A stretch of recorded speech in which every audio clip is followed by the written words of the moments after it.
На парадку дня ў першую чаргу вынікі 2017 года, один из основных – выканание трехбакового погоднения. На что обращают внимание профсоюзы? Чтобы у человека была работа, первый вопрос, да, чтобы была достойная зарплата. И третье основное направление – это чтобы этот труд был безопасен, чтобы он здоровым, по крайней мере, без травмы вернулся, пришел домой в семью.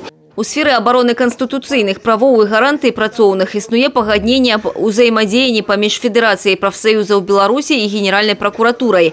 З кастрычніка 2017 года практыкуюцца сумесныя прыёмы грамадзян.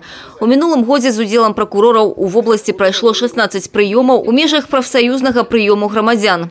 Найбольш сур'ёзная праблема – контроль за выкананнем законодаўства по ахове працы. Мы знаем, что на территории Брестской области не прекращаются случаи травматизма с тяжелым исходом. Есть, к сожалению, случаи и со смертельным исходом на производстве. Поэтому профсоюзные организации однозначно не могут стоять в стороне. Хотя мы говорим о том, что у нас 15 человек штатных технических инспекторов. Мы говорим о том, что практически на всех предприятиях, где есть профсоюзные организации, созданы и советы по решению этих вопросов. Работают нештатные технические или общественно-технические инспекторы. У 2017 годзе правкамы разгледзелі больш за 3000 зваротаў работнікаў. Дзякуючы ўмяшанню прафсаюзаў знойдзеныя парушэнні былі ліквідаваны.